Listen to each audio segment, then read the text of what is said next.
All right, we're back.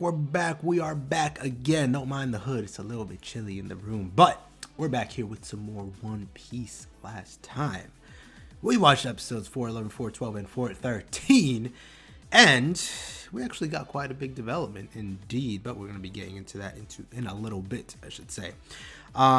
First and foremost, episode 411, we got to learn the name of the Elder of Amazon Lily and the previous Empress of this glorious island, Elder Neon, aka Gloriosa. She was the previous Empress 30 years ago. I think she said 3 decades. She seems to be one of the more knowledgeable ones, of course, Elder.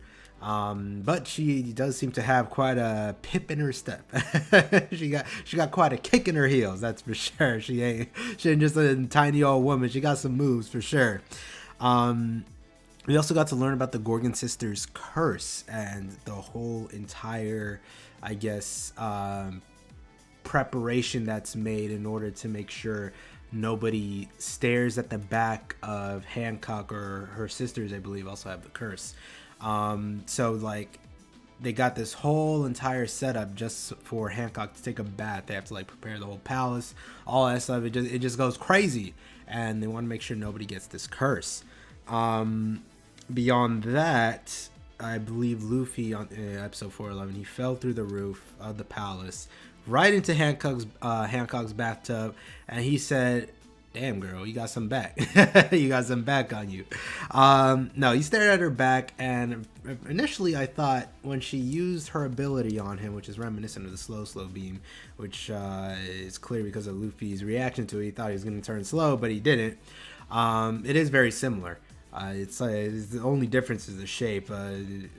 Fox is just a circle, hers is a heart. But I initially thought Luffy wasn't affected by it because of the curse. I thought it had something to do with the curse. He said I'd seen it before or something like that. So I thought there was some history behind it. But the explanation is a bit more simple than that. He just doesn't find her attractive. I was told that the ability works based off of attraction.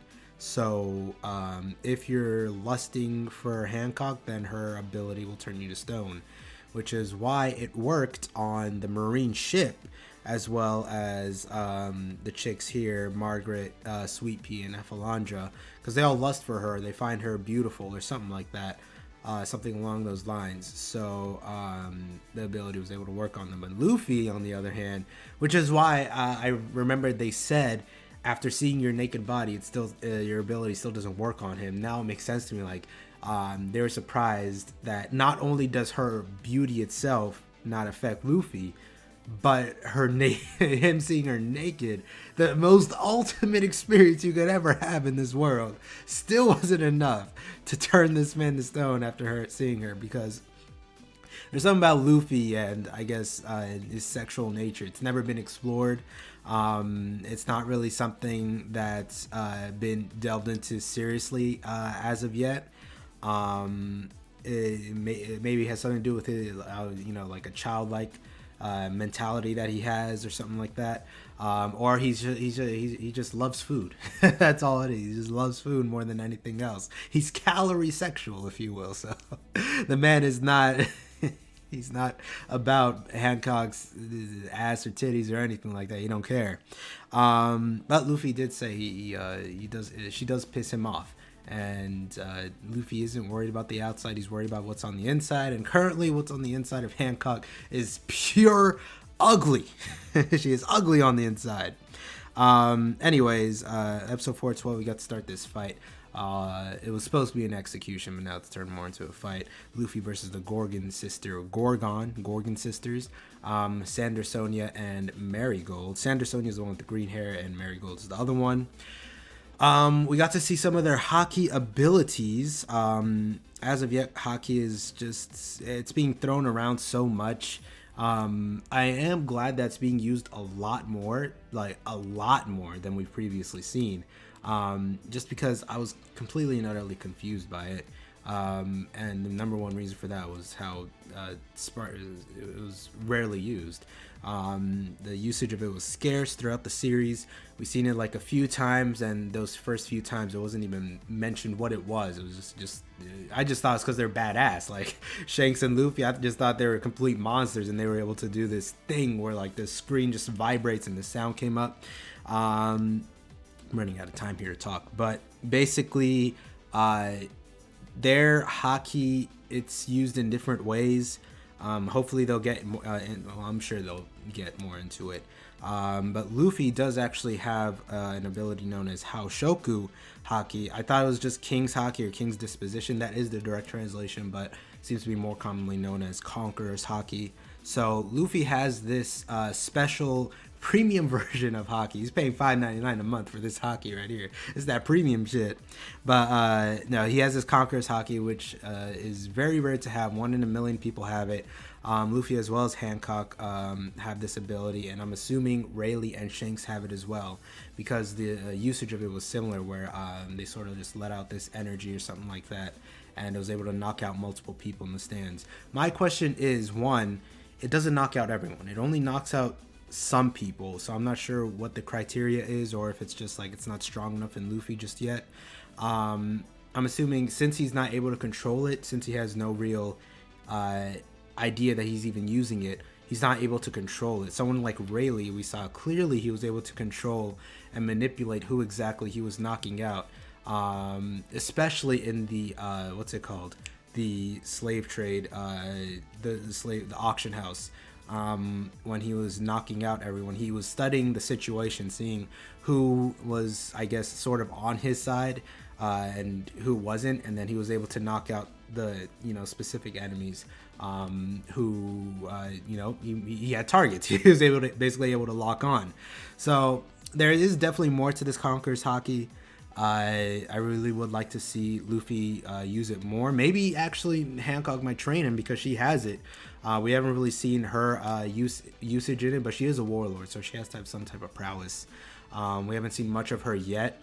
Most of her thing has sort of just been gag moments with the whole "I'm cute, so I get away with anything," but she has to have something. She's a warlord, so she has to be strong. It's obvious. But yeah, let's get into this episode here. Episode 414. Watching 414, 415, 416. This one. Full reaction link is in the description. Let's go. I skipped through the whole like opening and everything and like the recap. We're skipping well into 7 minutes into the episode. God, it just keeps getting incrementally longer and longer. It's Jesus Christ. All right. So not everyone in the stands or knocked out, like Elder Neon. That chick. What was that chick's name?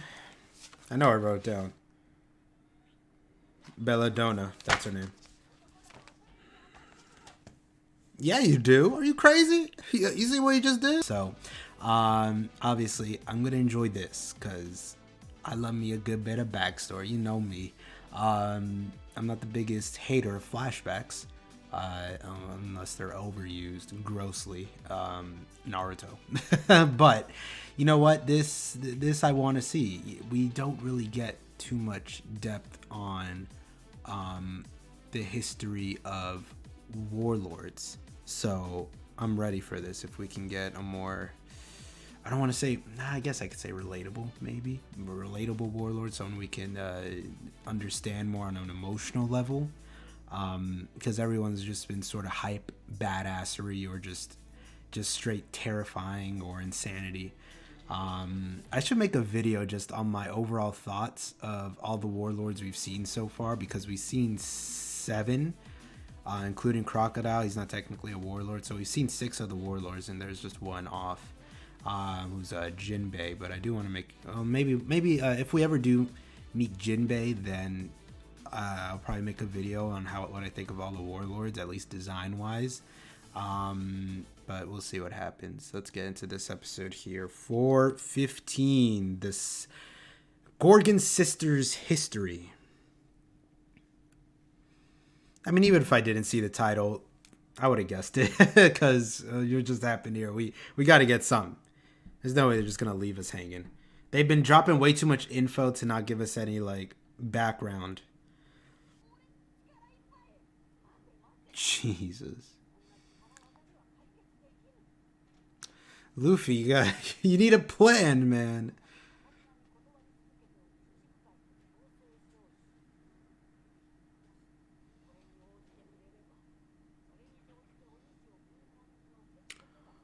Oh, right. Momonga is telling. Okay.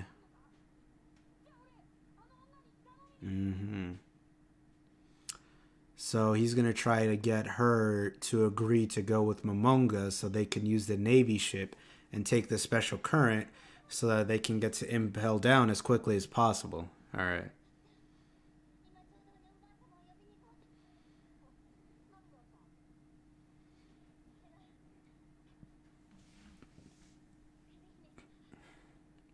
Oh, yeah, she passed out. Unknown disease. I mean, Luffy foreshadowed it, right? When it rains, it pours.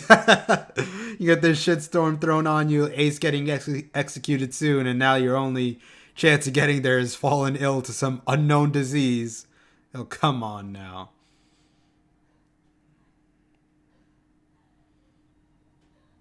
It's just like a mental thing, just like from telling Luffy about what her past was.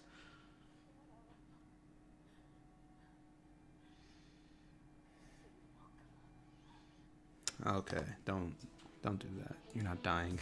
You're not dying. You just became cool. You're not gonna die now. Okay.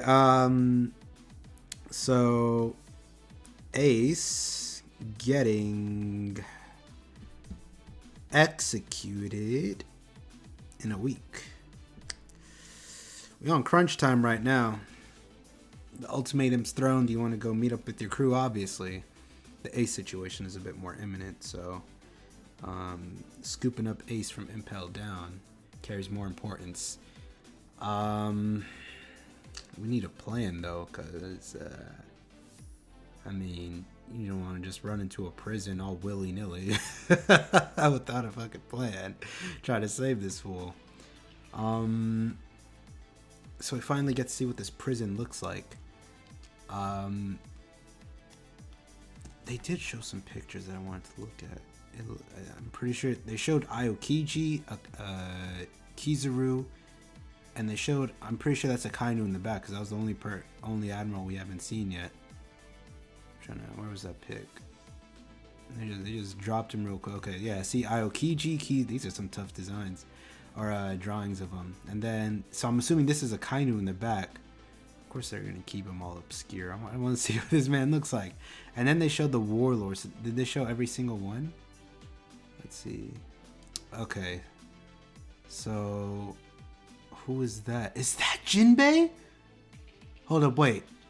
Cause that's Doflamingo, Blackbeard, Moria, Kuma, Mihawk. That's the. There's no way. Is that him?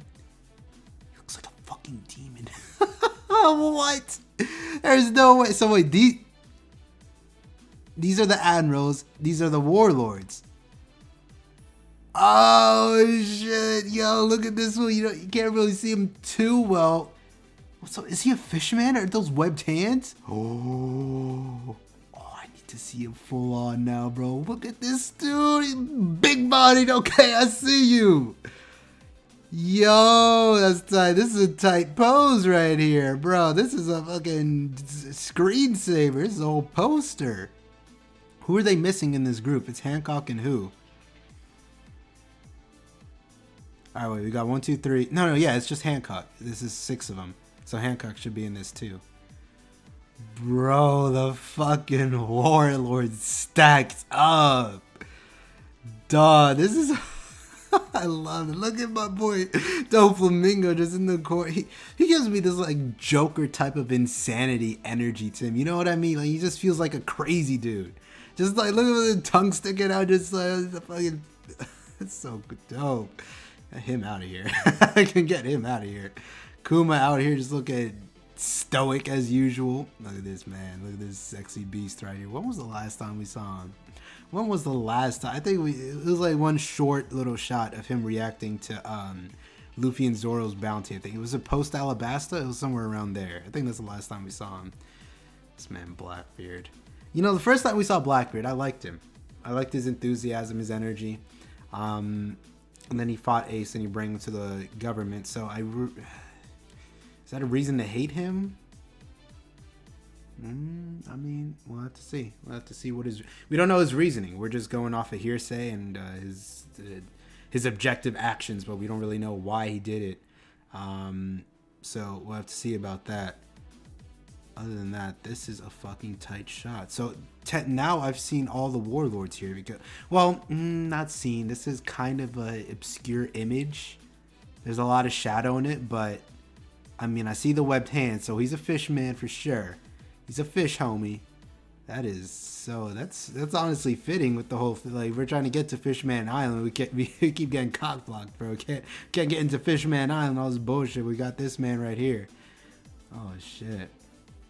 Why does he have chains on his hands? Or are those chains on his wrists? Are those chains? Maybe it's his weapon. That'd be tight. I definitely want to. I want to see them squatted up, bro. And now, I'm assuming Hancock is gonna come into the mix here too. Whatever this fucking disease, it's not gonna kill her. There's no way. There's no way. You just brought her in here all dope, like with a fucking tragic, sad backstory. You still need to see more of her. But yeah, that's 416 right there. It looks as though things are getting starting to speed up a little bit. I'm starting to like the pacing here. The danger is a bit more imminent. Luffy finally knows that his brother is in extreme danger, and although he wants, I can respect the fact that he wants his brother to have his own adventure. He doesn't want to meddle because, you know, it could feel like they're on their own separate paths. So I can understand why he wants to allow his brother to sort of be on his own and do his own thing, why he doesn't want to interfere. But at the same time, that's your brother. Like, you're not just going to sit back knowing that he's going to be executed and let him die. It'd be a different thing if he died on his adventure. Well, this is kind of his adventure, like he's dying, but I don't know. It's a tough... I mean, the fact that he wants to save him makes absolute sense. Like, there's no denying that. But I can also see the other side where you're like, it's... I don't want to say it's not any of Luffy's business, because it is. It's his family. Yeah, I think saving him is the only real option there. He has to. Yeah, that wraps it up for this episode, man. I'm getting heated here, bro. I'm getting real heated. I think I'm watching the next ones right after this for sure, because I can't go out. This is too much of a cliffhanger. But we're ending it there. Next time we'll be watching for 17, 18, and 19. But that wraps up for this one. Hopefully you guys enjoyed just as much as I did, and I hope to see y'all for the next one, because things are getting crazy up in here, bro. Yeah, that wraps it up. Thank you guys so much for watching. See you in the next one. Peace.